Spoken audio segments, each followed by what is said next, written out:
Welcome to Ghost Hour Stories. Sleepwalker. My girlfriend Ingrid and I had searching for the perfect house, so we were so happy when we finally found our house in the forest a couple of miles outside of town. In the beginning, nothing felt strange or odd. We enjoyed the freedom and the surrounding nature and taking care of our small garden. We had friends coming over for dinner, and sometimes we took small hikes in the forest. Time went by, and we felt settled in the house. After about 6 months, Ingrid came running into the living room when I watched TV one evening. She looked a bit terrified. "Oh my God, Ben, I heard strange noises and 3 knockings in the bedroom when I was hanging laundry." Ingrid told me with a bit of tremble in her voice. I didn't think anything strange about it. Sometimes old houses make strange noises.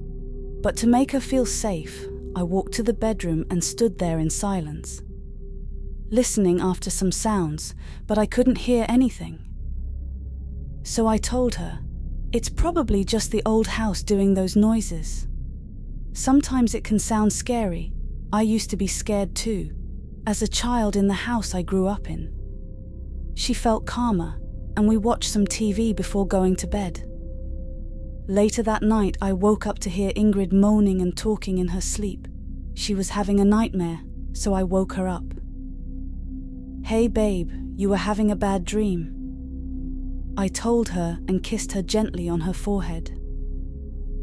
"Yeah, I had a terrible dream about a scary dark entity that was trying to hurt me.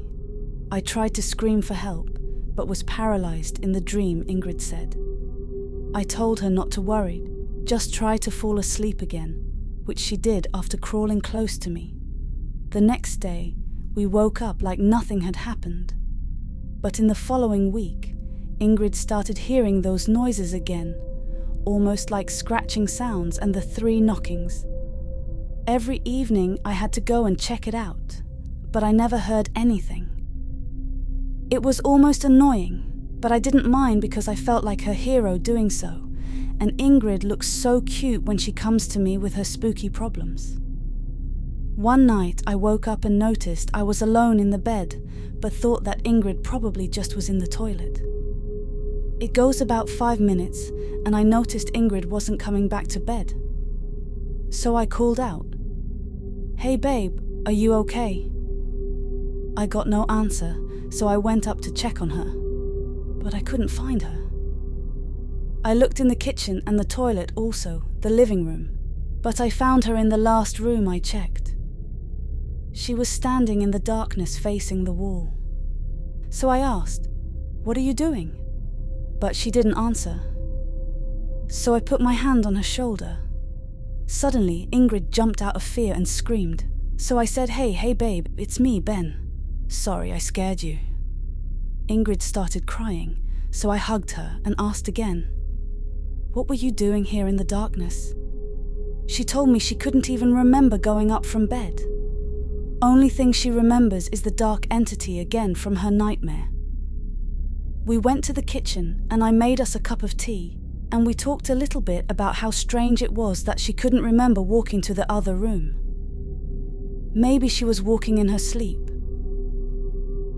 We went back to bed, and the next morning Ingrid told her mother everything about last night on the phone.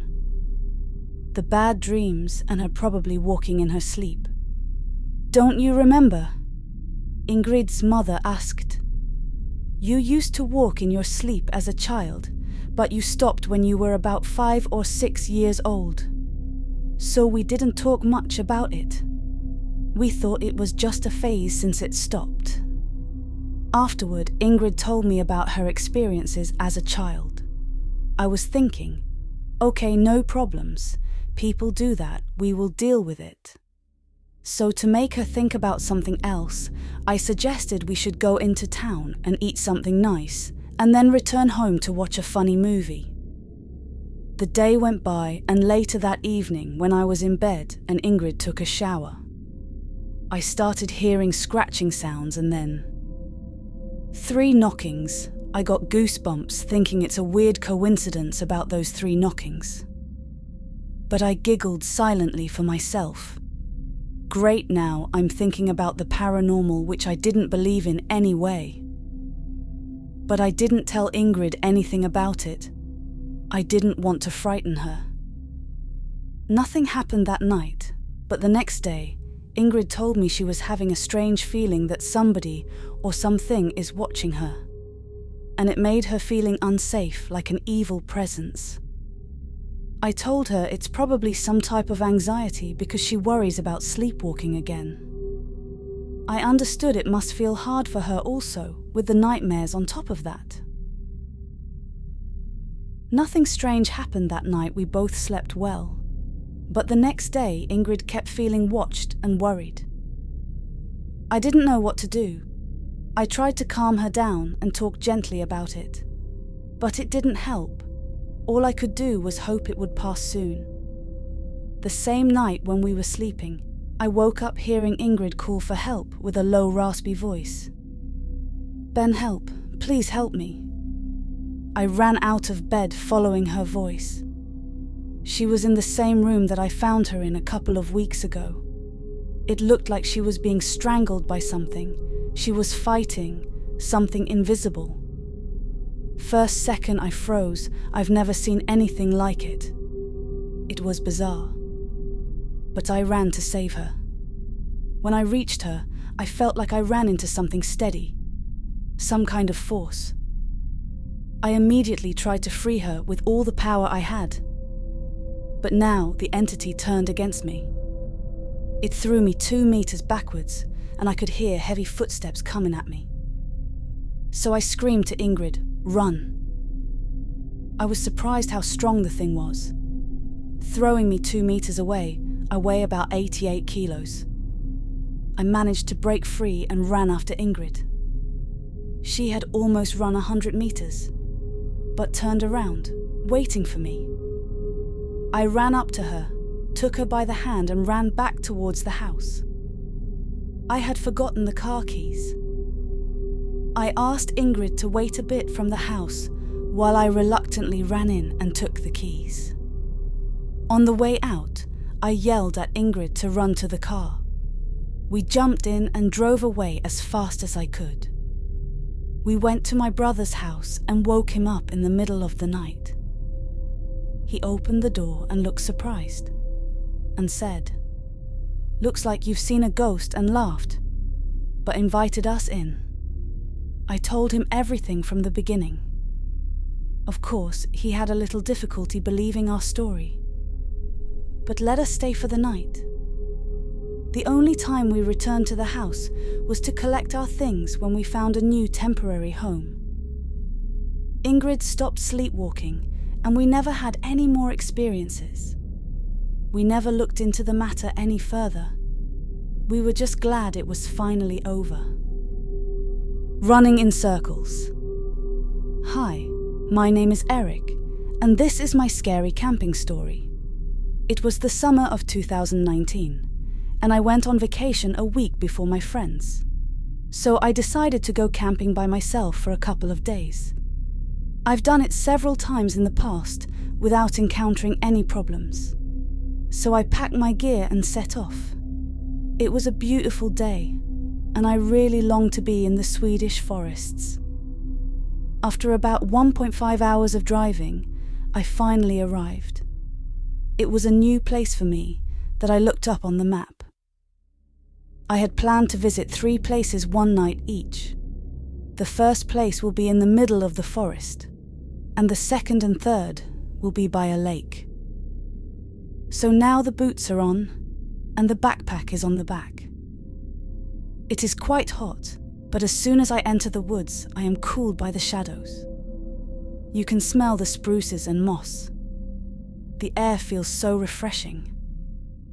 This is life, I think to myself as I briskly walk deeper into the wild.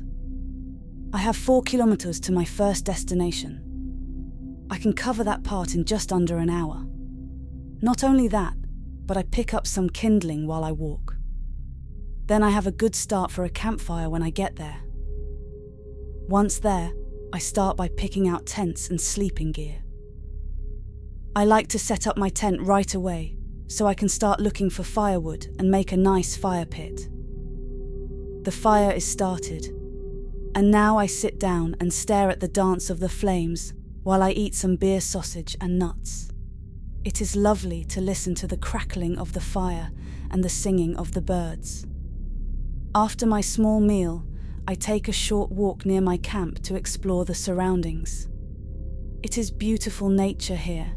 It looks a bit like a fairy forest. The sun is starting to set, and it's starting to get a little chilly. Maybe I'll boil some water and eat my ready-to-eat meal.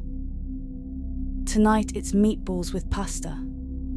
It's pretty good, but not as good as Mum's meatballs. But almost everything tastes good in the forest. I sit for a while and warm myself in front of the fire and dream myself away to the hypnotic movements of the flames. Before I get ready to crawl into the tent, it's so nice to lie down and warm up in the sleeping bag. I scroll a bit on Instagram and write a few text messages to my friends and mother so they know I'm okay. Then I turn on an audiobook and turn off the light. I lie there and listen to the book. After a while, when I start to get tired, I seem to hear someone laughing. Children's laughter. What the hell, I must be imagining. So I reach for my phone and pause the audiobook. I listen but hear nothing. I must have imagined it. It's getting late now. There shouldn't be any kids here at this time. I only hear an owl hoot and the background sounds of the forest, but no more laughter. So I shrug my shoulders a bit and go back to bed and turn the audiobook back on. A moment passes and again I hear someone laughing. Weird. I turn the sound off again and take out the flashlight and listen for a little while before opening the tent. I start to look around but see only the trees. So I called out, "Hello? Hello? Is there anyone there?" Listening again, but it's silent. Just the sound of the forest. It must just be imagination. But when I'm halfway there, I might as well go outside and pee. I put on shorts and boots and head out into the chilly night. I stand a few meters from the tent and relieve the pressure. Crawls back into the tent and into the sleeping bag and the audiobook at low volume. I'll probably fall asleep soon. I'm getting tired. Suddenly I jerked, and I don't know if I fell asleep. But now I'm sure. I heard children's laughter, but more clearly this time. So I turn the volume down again and start listening for sounds outside the tent. I hold my breath so I can hear better, but instead hear my heart pounding. So I breathe out. Now I hear the laughter again, so I call out, "Hello, is anyone there?" I hear you, but no one answers, so I turn on the flashlight and open the tent and peek out and call out kindly again. "Hello, is anyone there?" Strange, I'm sure I heard something and it's not just imagination. Listening carefully, but now it is completely silent. The wind is still. It almost feels as if the world has stopped. Now I hear the laughter again, almost mockingly in the sound, and footsteps that move quickly, both in front of me and behind me from all sides. I feel surrounded but can't see anyone. So I turn into the tent and look for my knife and find it. I turn to the exit again and shout, "I have a knife, so stop playing." Not a sound or answer. So I close the tent and turn off my flashlight so no one outside can see what I'm doing. I start to put on my clothes and start to fantasize about what horrors could happen. Now I both hear and feel the footsteps running towards me. It sounds like they are running in circles around the tent. I was terrified and sat still with a strong grip on the knife. Suddenly they start singing and laughing, like some kind of children's song. while they hit the tent canvas, singing and laughing. I didn't understand what they were singing about, except for a few words. I think they were singing in Old Norse. In the situation itself, it sounded far from friendly, despite the singing and laughing. I understood that this is my first paranormal experience. I screamed and asked them to stop. But judging by their laughter, it sounded as if they enjoyed terrorizing me even more. Now I had all my clothes on. I feel in my pockets that I have both keys and wallet on me. I rush out of the tent with the knife in my hand, ready to run for life. I ran and quickly turned around, but saw no one, but I heard the footsteps running after me. I continued, hoping I could make it to the car alive. I have no idea what they want from me, and I'm not going to find out. After a while, I realize I can't hear anything behind me anymore. But I wasn't going to slow down. I managed 4 kilometers easily. Even though it was the first time I felt terrified in the forest, I have to say that it is beautiful when the moonlight illuminates the forest. Once there, I jumped into the car and thought about whether I should sleep in it or maybe drive a bit away to feel more secure. I chose the last one. I found a place along the road in a small forest lot and parked the car. I thought about what happened during the night and if I had gone crazy. But I was sure that this was something paranormal. I think I also heard that crazy people don't think about whether they are crazy or not. I fell asleep quickly after that, but didn't get much sleep that night. The sun rises so early, and with it comes the chirping of birds. I saw a gas station nearby on the way here yesterday, so I went there and bought myself breakfast and coffee before going back to get my camping gear. It was just as nice a day as yesterday, but this time it felt different to return into the forest again, not as peaceful. I had plenty of time to think about the experiences of the night. Arriving at the campsite, and to my surprise, everything was just as I left it. Not a trace of anything strange. So I packed up and returned to the car. When I returned home, I called my mother to tell her that I was home earlier than planned, but chose not to tell her about my experience because who would believe me? Do you believe my story? Thanks for listening all the way through. You are awesome. I hope you enjoyed my content. Please like and subscribe, and feel free to leave a comment. Time to hit the snooze button on life and call it a day. Good night.